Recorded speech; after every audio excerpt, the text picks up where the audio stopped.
It was the kind of summer night most families in the small town had come to trust. Parents sent their children off to the lakeside camp every year, believing it was safe, structured, and far from the dangers of the city. The air smelled of pine, the sound of crickets and water lapping against the dock was the only background noise. That night, the campers had just finished an evening bonfire. They roasted marshmallows, sang familiar camp songs, and eventually, one by one, returned to their cabins. For many, it was just another night in the woods. But for one family, it would become the night their world collapsed. She was only 15, excited about her first summer away from home. Friends recalled her as friendly, easy to talk to, a girl who liked to braid hair and share candy she had smuggled in her suitcase. She wasn't the kind who picked fights or caused trouble. Nothing about her suggested she'd vanish without a trace. Yet, sometime after the lights went out, her bunkmates noticed she was no longer in her bed.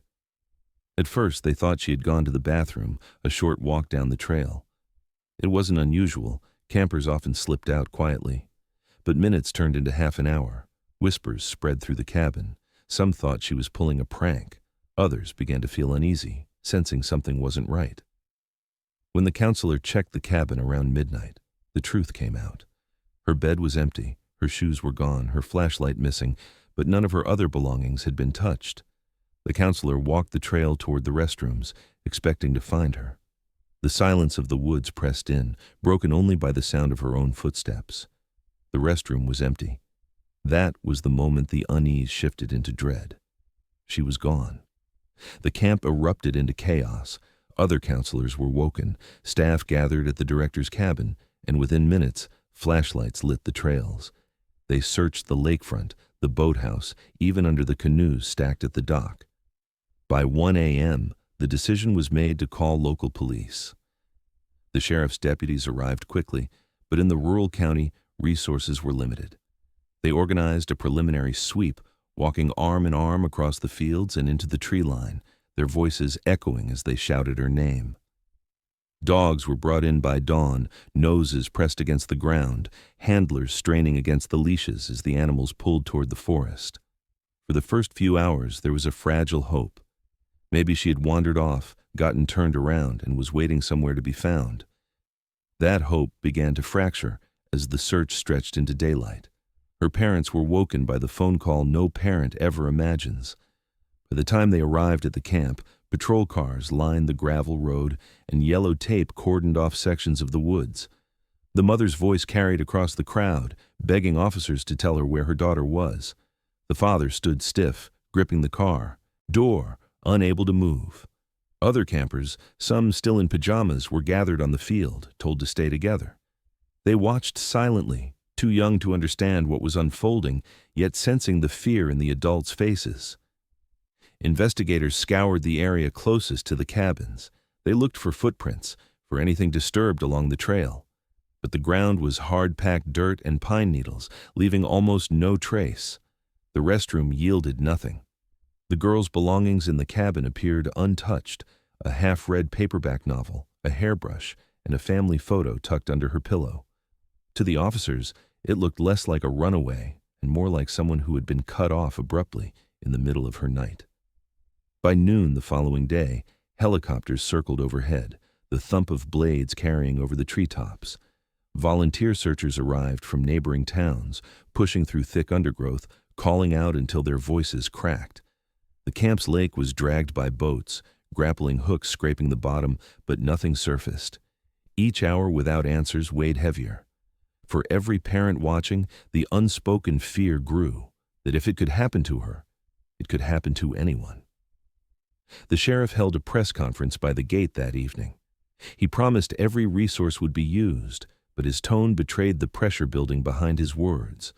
Reporters asked if they suspected foul play, if the girl could have been taken by someone outside the camp. He did not answer directly, only urging the public to remain calm and report anything suspicious. Rumors immediately began to ripple through the town. Some believed she had wandered into the woods and become lost. Others whispered about an unknown figure seen near the camp days earlier. The lack of evidence only deepened the mystery. As the sun set on the second day, The once lively camp felt transformed into something alien.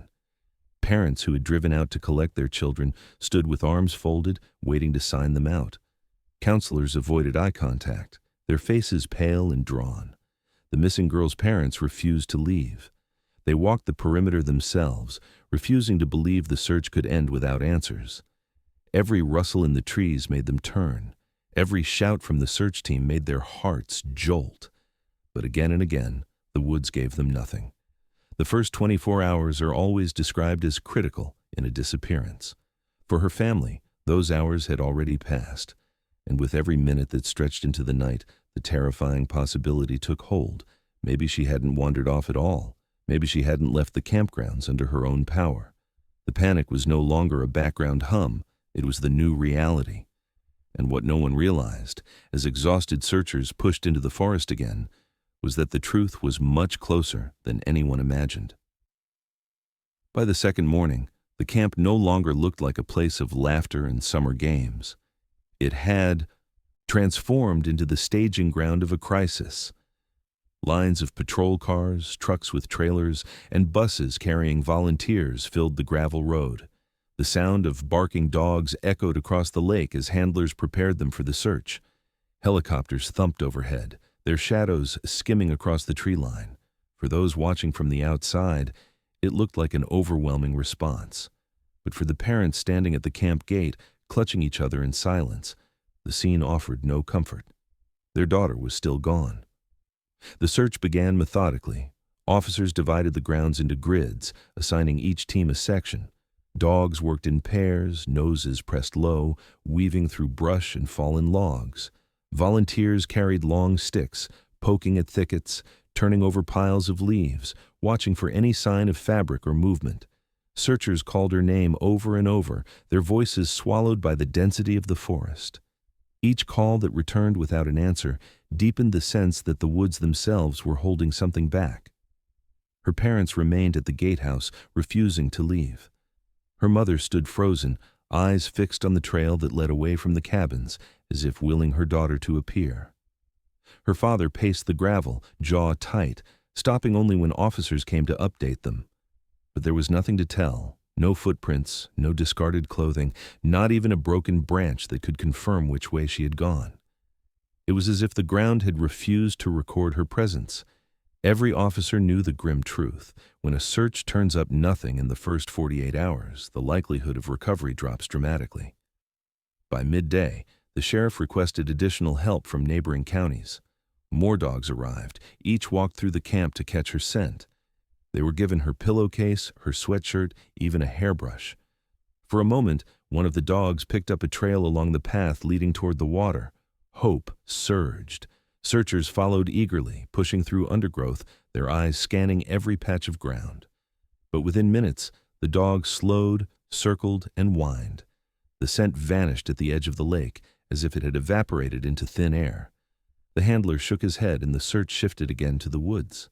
Behind the police tape, her mother collapsed into a chair, clutching the sweatshirt she had brought from home, whispering her daughter's name under her breath. Volunteers scoured the shoreline, dragging rakes through sand, searching for footprints. Nothing. The helicopters circled wider, infrared cameras sweeping for heat signatures beneath the canopy. Nothing. Divers suited up, dropping into the dark water of the lake, their bubbles rising in the silence as boats skimmed the surface. Hours later, they surfaced empty-handed. Not a scrap of fabric, not a shoe. The lake, like the woods, gave nothing back. By the end of the second day, frustration began to seep into the operation. Deputies argued about whether she could have slipped out of the camp undetected. Some suggested she had been taken by a passing motorist on the road that cut near the property. Others wondered if she had chosen to run, though the idea didn't sit right with anyone who knew her.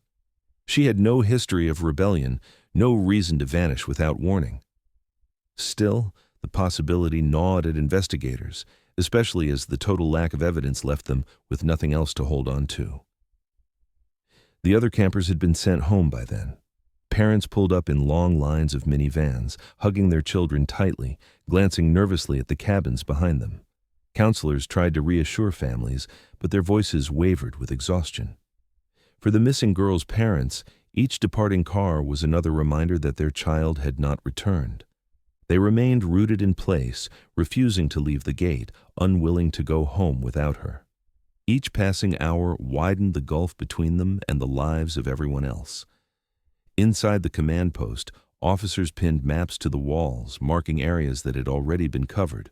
Circles and arrows showed the progress of the search, but the maps remained bare of evidence. Nothing connected, nothing formed a pattern. It was a puzzle with missing pieces. Investigators quietly began to shift their tone. The sheriff told reporters they were pursuing all possibilities, a phrase that to many sounded like a soft admission of failure.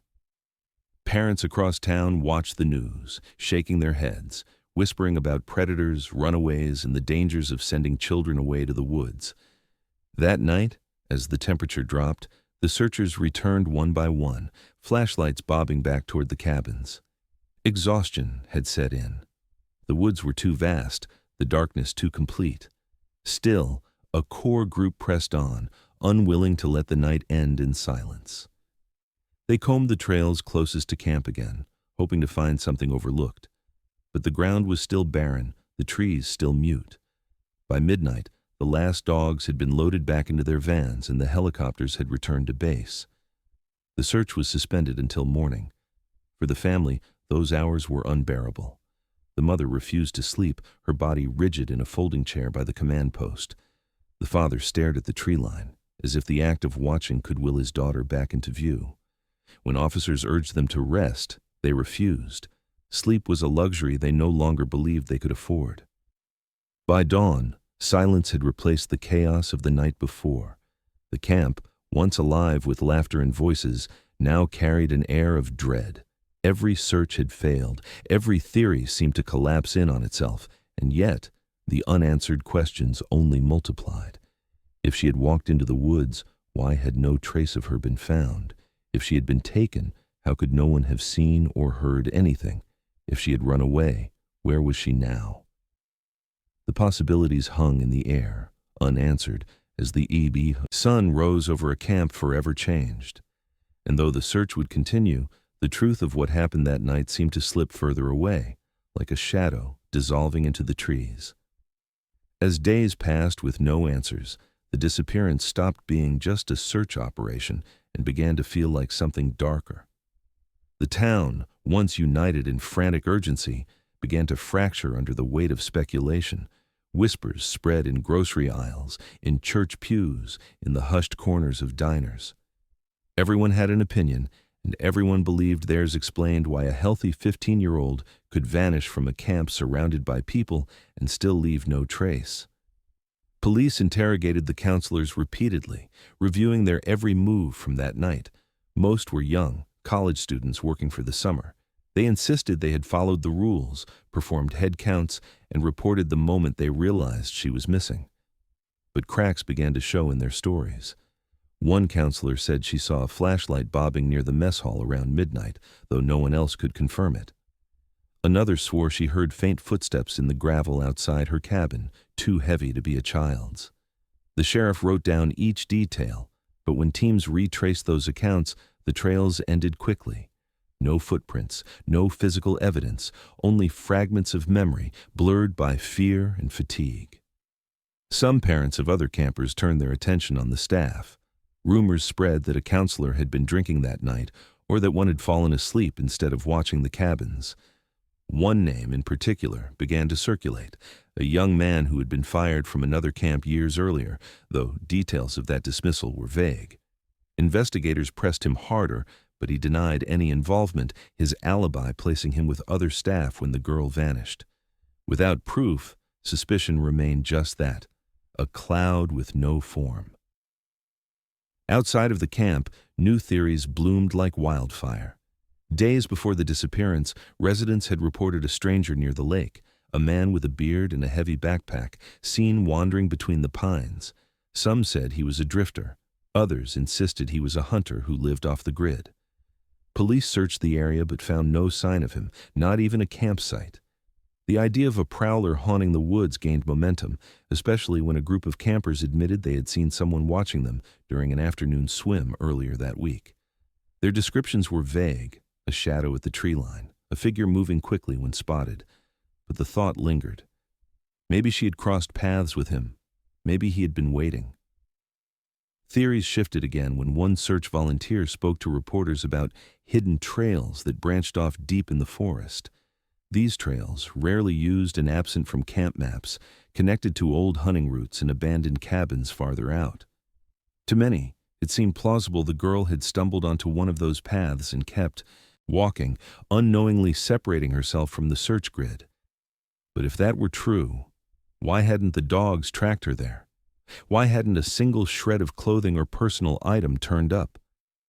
The silence from the woods seemed almost deliberate, as though it resisted being solved. Amid the uncertainty, some suggested a more chilling possibility. Had she been taken not by a stranger, but by someone from within the camp itself? The thought struck terror into the parents who had trusted the staff with their children.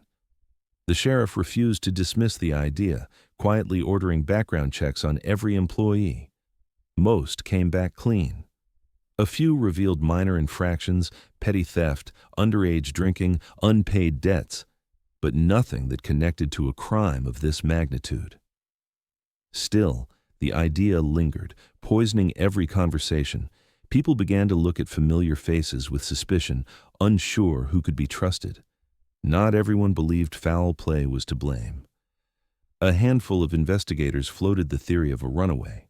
They pointed out her shoes and flashlight were missing, and that she may have left quietly while others slept.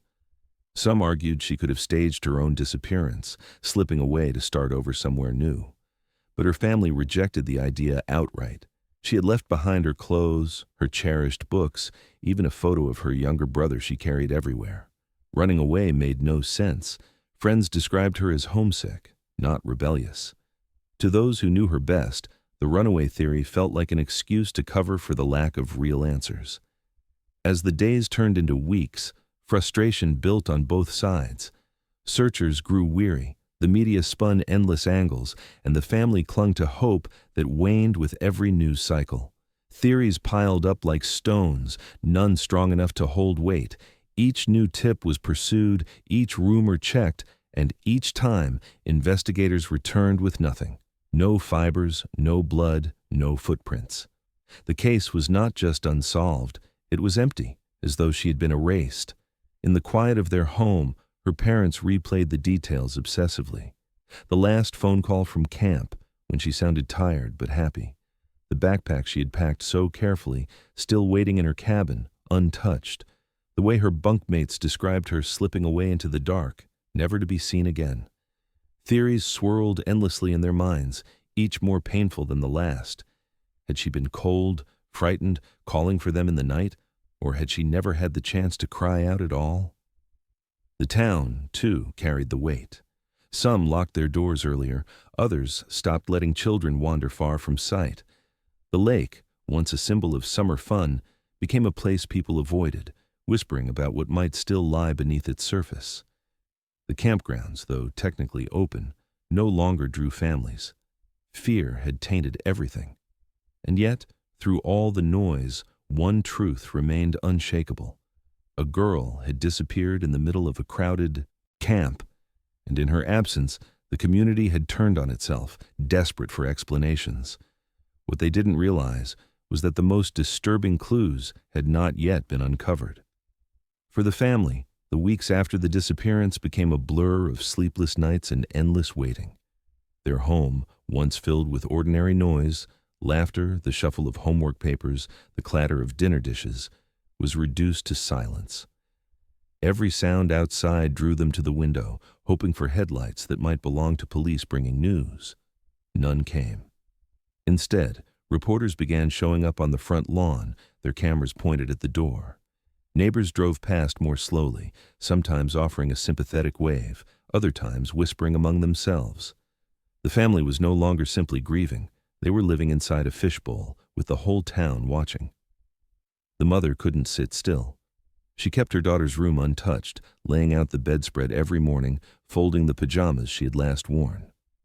She sat at the desk with a notebook, filling pages with theories, possible suspects, and maps of the campgrounds she had traced over from newspaper clippings. She called the sheriff's office daily, sometimes twice, begging for updates. The father handled things differently. He returned to work within weeks, though coworkers noticed he barely spoke. He carried on with a rigid routine, as though controlling the smallest details of his life was the only way to survive the chaos he couldn't control.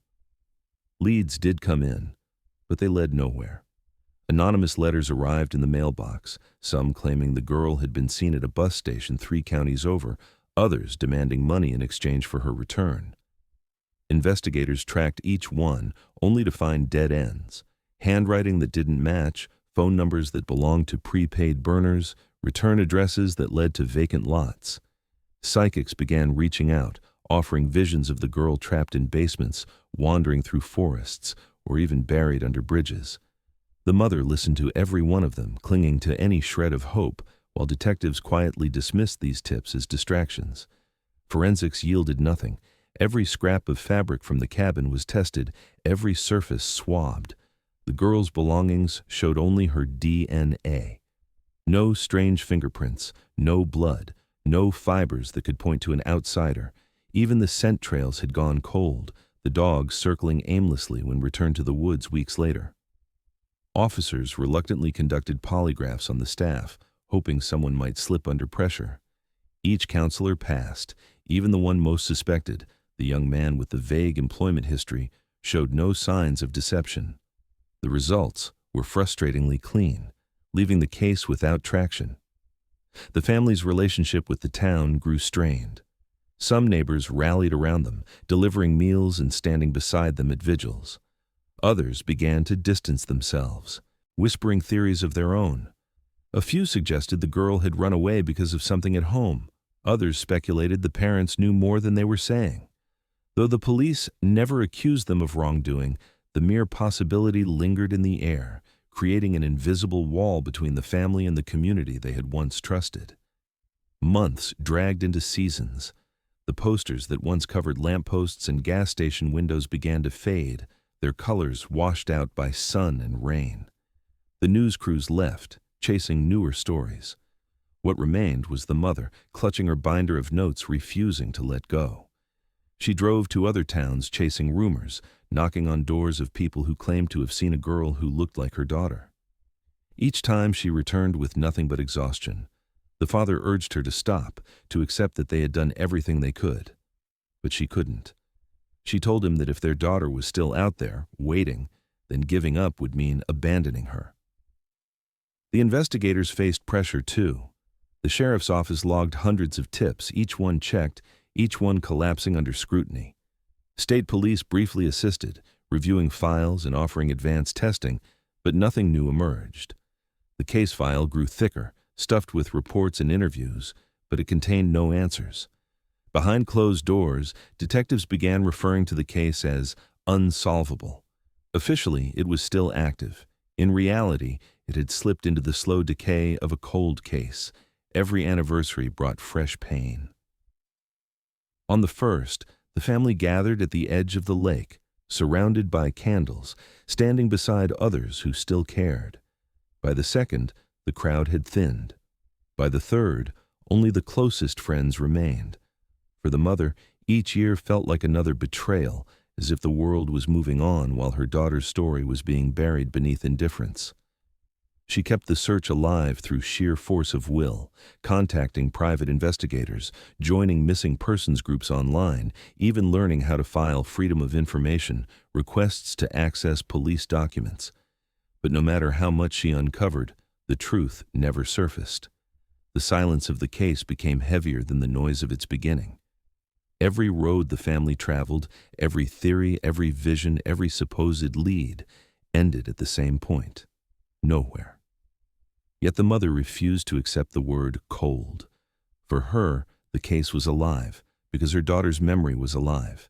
Each day she woke, she told herself the search would continue, and in that refusal lay the only momentum the case had left. Investigators may have set the file aside, the community may have stopped speaking her daughter's name, but the mother's persistence kept the story burning faintly. What she didn't know was that the trail she was chasing wasn't just stalled, it was waiting. Waiting for nearly a decade, until the woods themselves, abandoned and forgotten, revealed what human effort could not. Time did not heal the wound. It only widened it. In the first year after her disappearance, the camp still opened its doors, though shadows hung over every trail and cabin. Parents sent their children reluctantly, constantly checking in, scanning the grounds for signs of security. By the second year, attendance had dropped so drastically that the camp could no longer sustain itself. The gates closed, the cabins shuttered, and weeds began reclaiming the fields where children once played.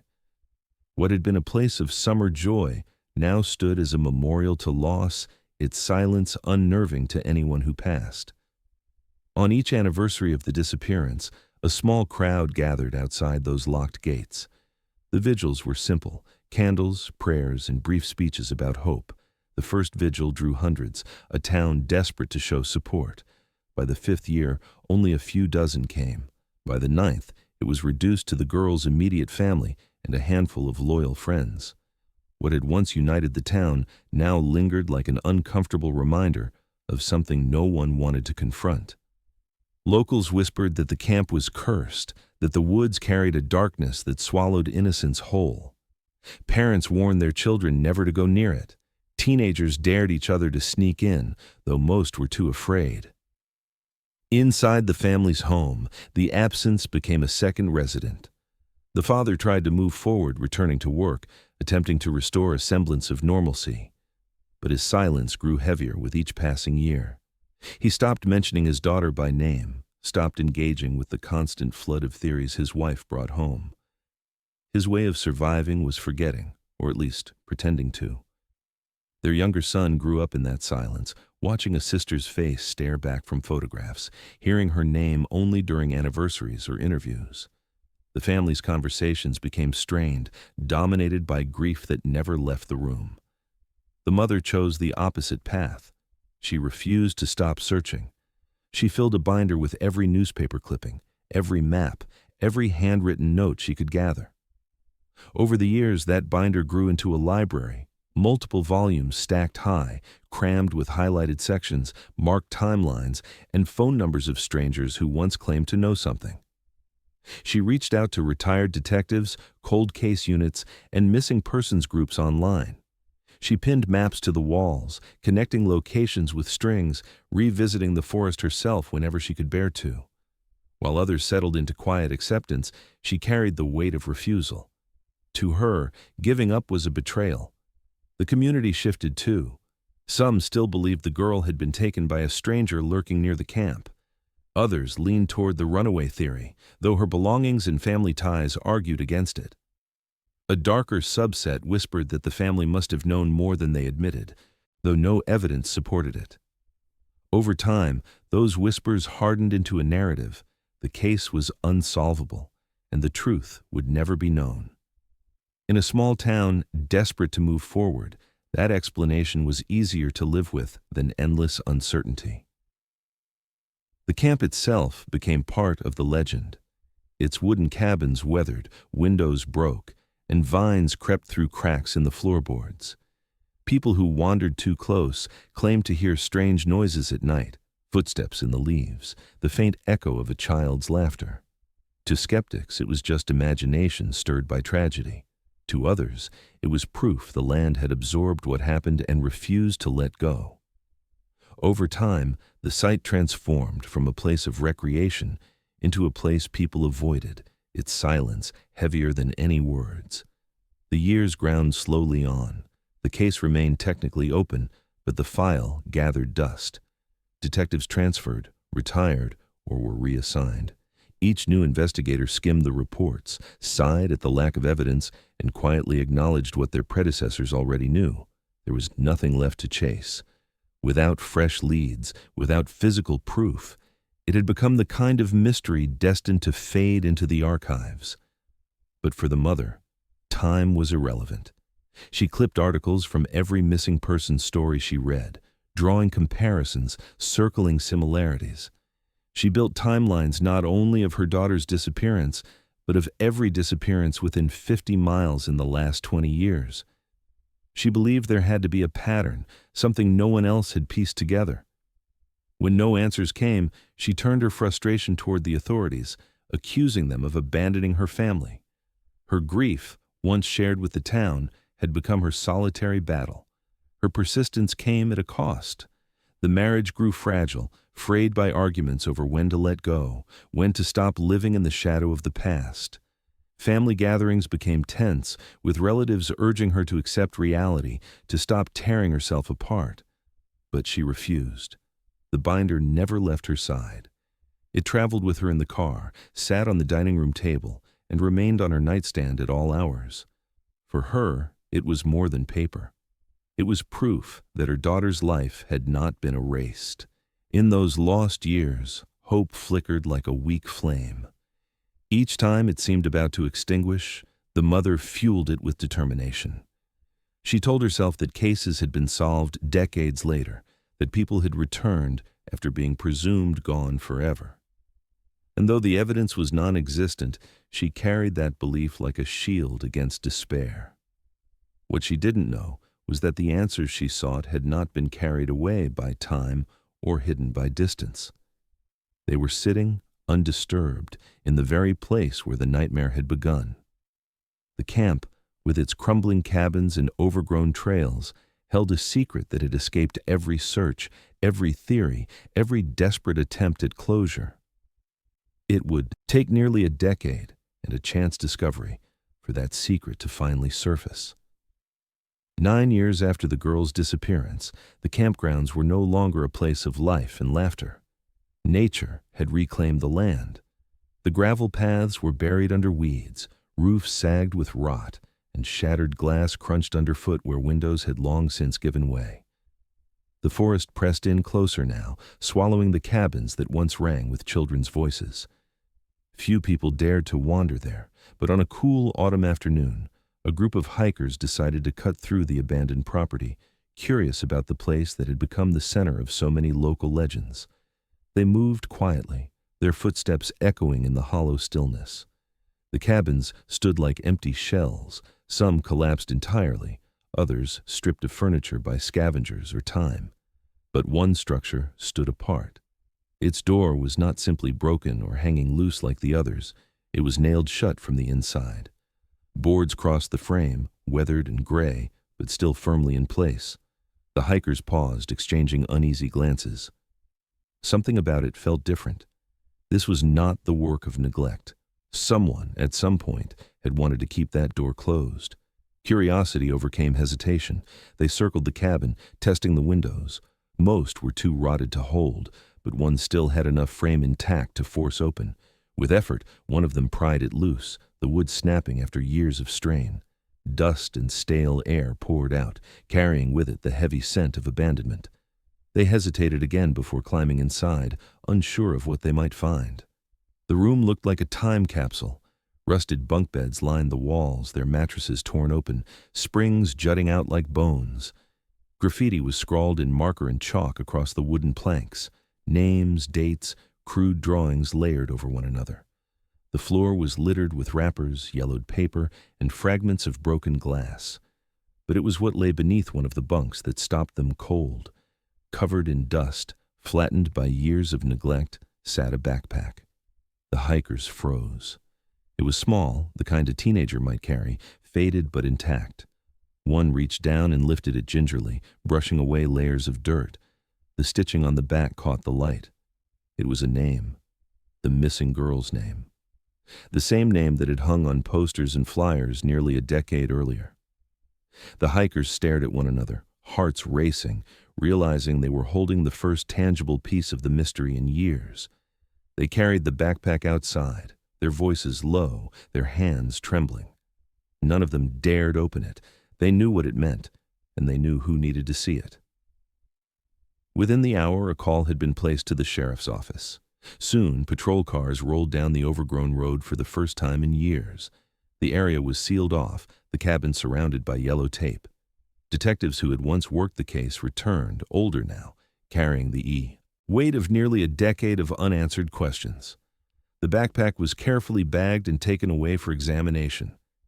Inside, investigators found personal items frozen in time, notebooks, a pen, a tangle of hair ties, and a half-used stick of lip balm.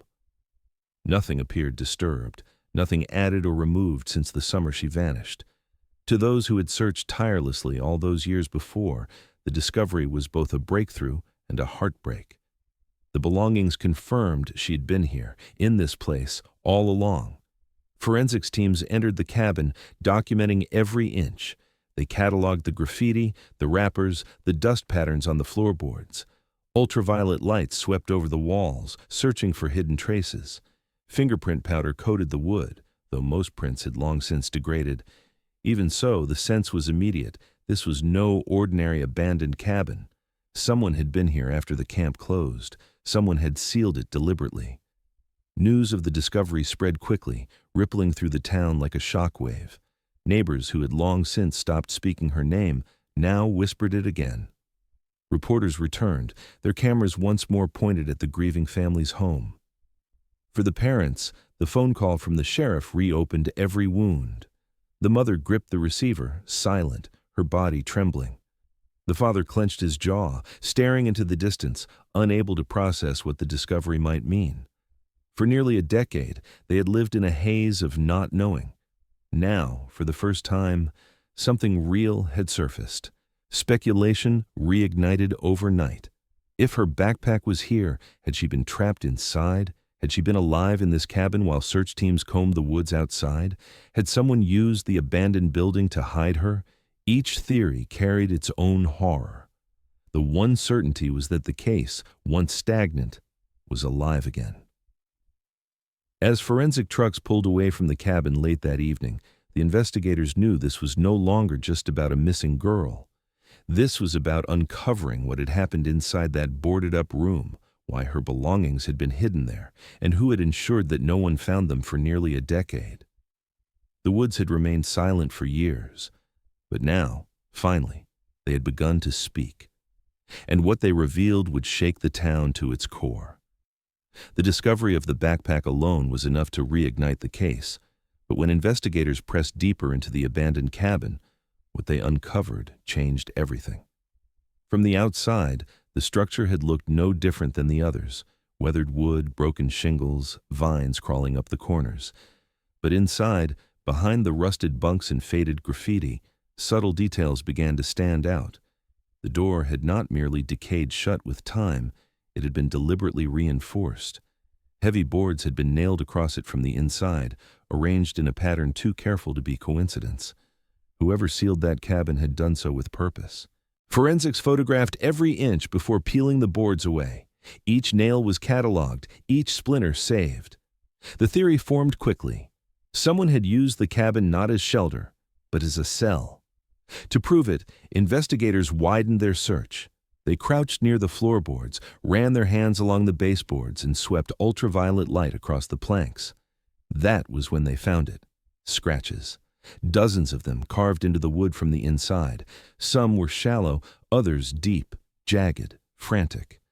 It looked as though someone had clawed at the walls, desperate to escape. Evidence markers sprouted like small flags across the room. Near the bunks beneath layers of dust, food wrappers were found. The logos were dated, faded by time, but unmistakable. They had been manufactured in the same summer she vanished. Candy wrappers, chip bags, even a crushed juice carton, all with expiration dates aligning perfectly with the timeline of her disappearance.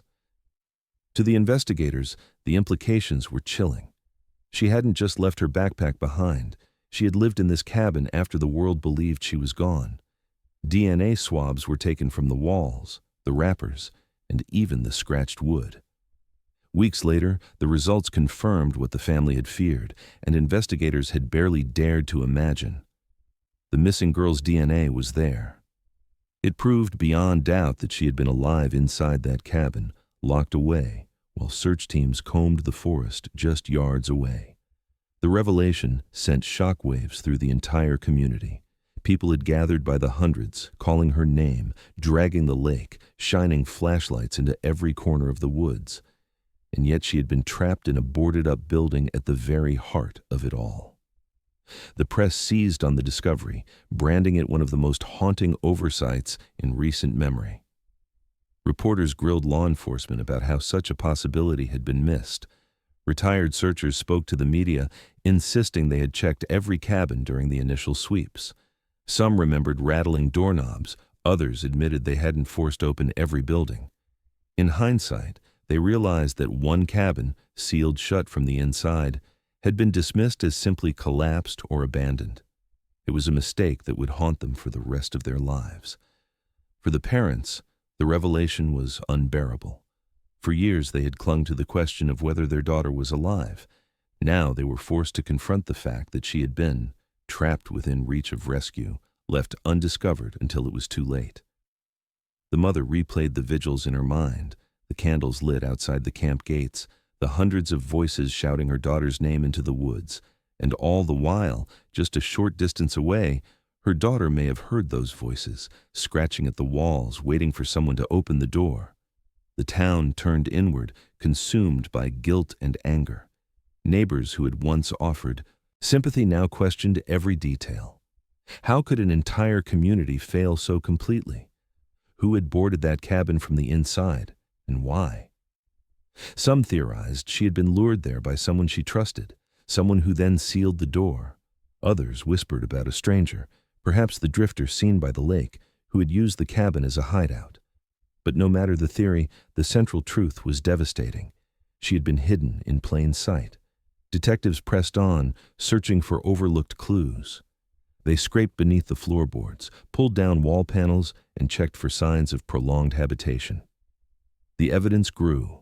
A rusty tin can, a thread of fabric snagged in a nail, and more scratches clustered near the window frame. Every piece reinforced the same grim narrative. She had fought to escape. She had survived long enough to eat, drink, and leave her mark on the cabin. And then, at some point, her presence ended. The case, once cold, was now burning. But it burned with rage as much as it did with hope. Parents of other children voiced their fury, demanding answers from authorities. Reporters filled broadcasts with theories, demanding accountability for what had been missed. And through it all, the cabin stood as an unbearable monument to failure, a boarded-up room where a teenager had waited in silence, unseen, while the world searched everywhere else. What investigators didn't yet know was that the cabin's story wasn't finished. Beneath the dust and decay, there were still secrets hidden within its walls, secrets that would not only explain how she ended up there, but also expose who had kept her trapped in the dark and why her cries for help had never been heard. With DNA proving the missing girl had been alive inside the boarded cabin, investigators turned their attention back to the beginning. Every statement from that night was re-examined, every logbook reopened. For years, those records had gathered dust, thought to be dead ends. But now, under the lens of fresh scrutiny, cracks began to appear. The counselors had all given detailed accounts of their movements, but when detectives compared them against one another, small inconsistencies emerged. One in particular stood out.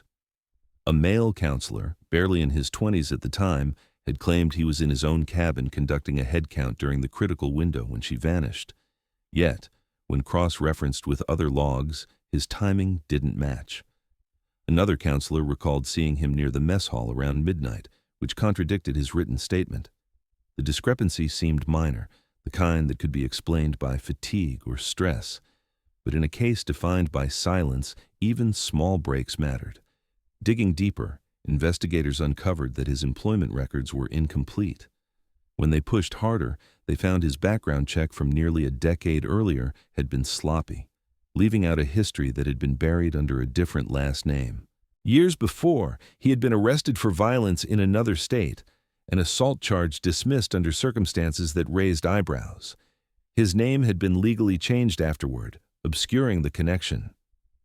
At the time of hiring, the camp administration had seen only a clean record.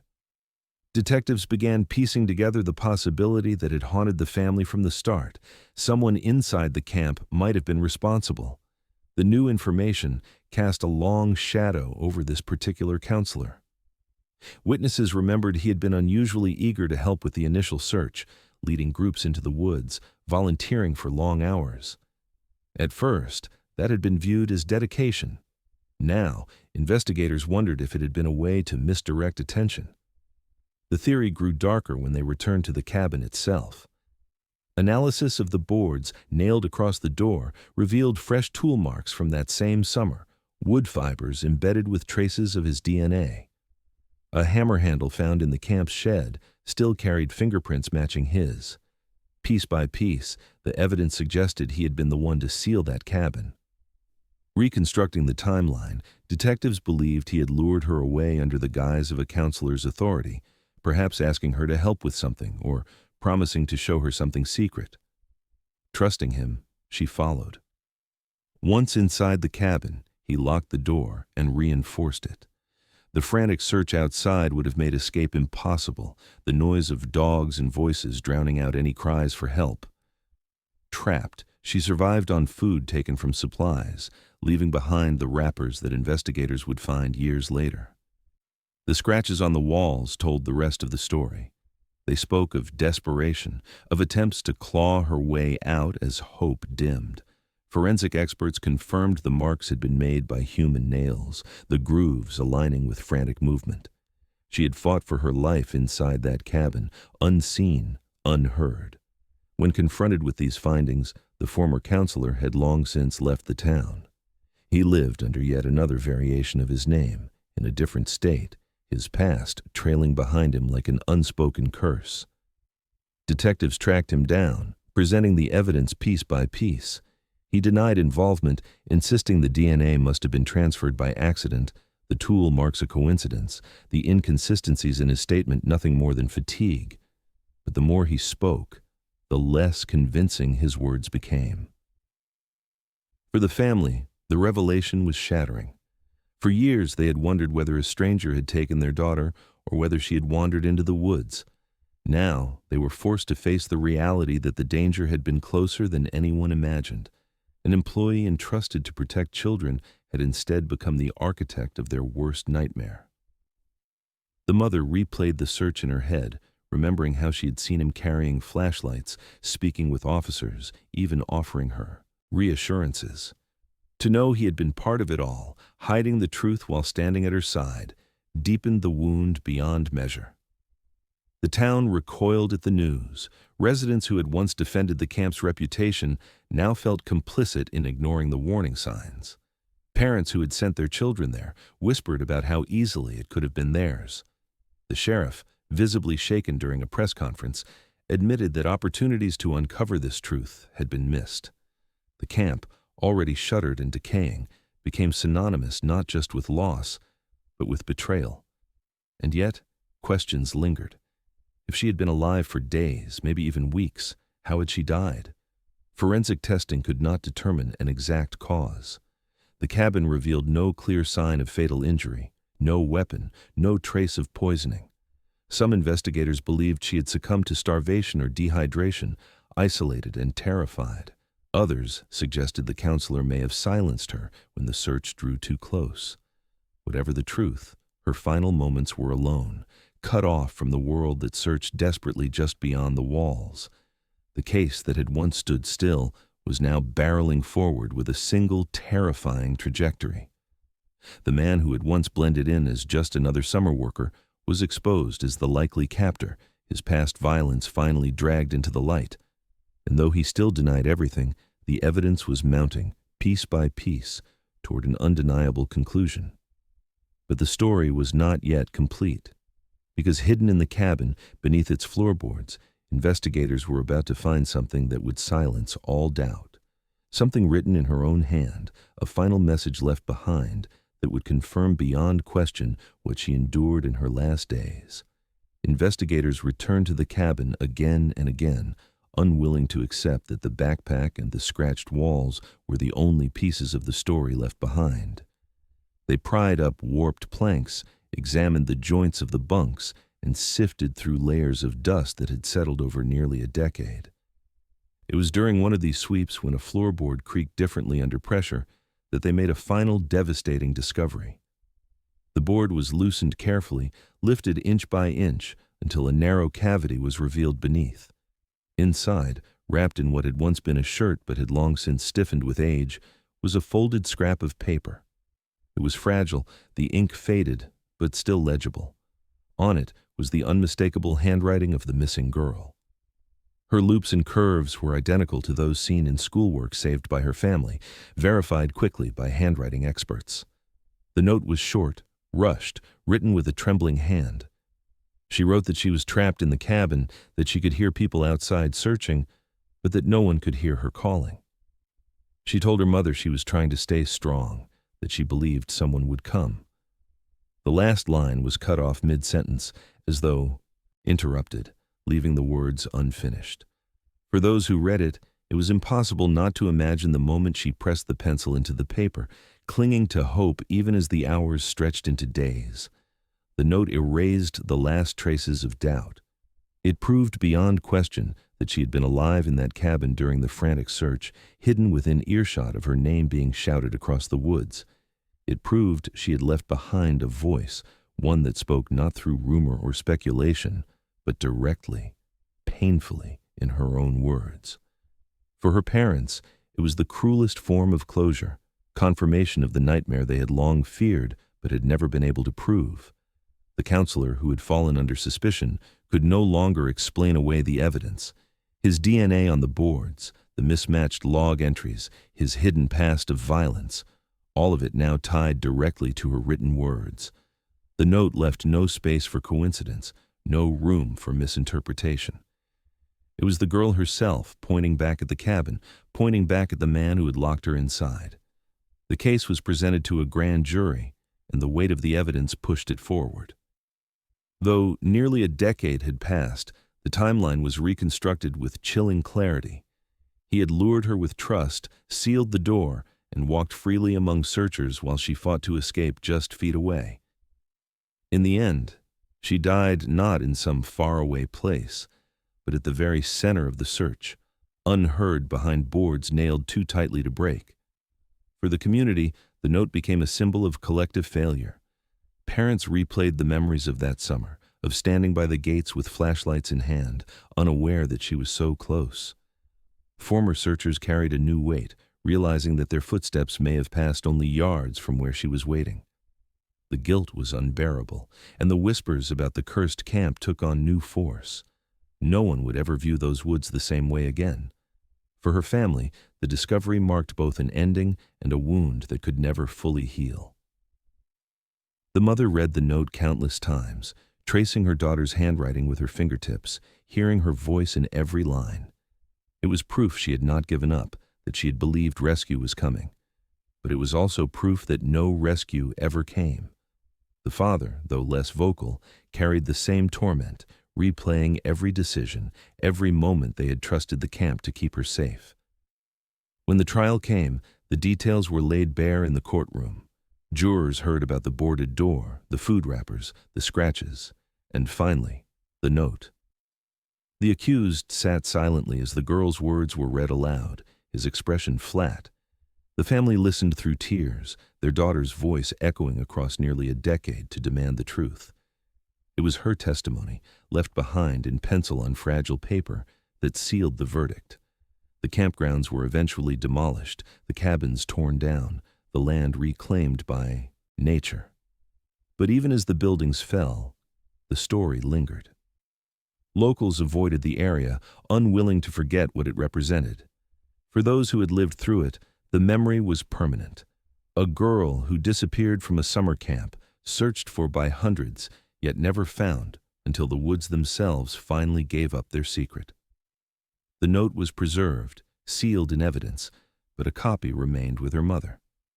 It was framed on the wall, not as closure, but as a promise that her daughter's voice would never again be silenced. The truth had come too late to save her, but it had come nonetheless, tearing through years of doubt and rumor to reveal what had always been hidden in plain sight. 9 years after the night she vanished, the story finally ended where it had begun. In the cabins of the camp, in a boarded-up room, in the words of a 15-year-old who tried to hold on just long enough to be found.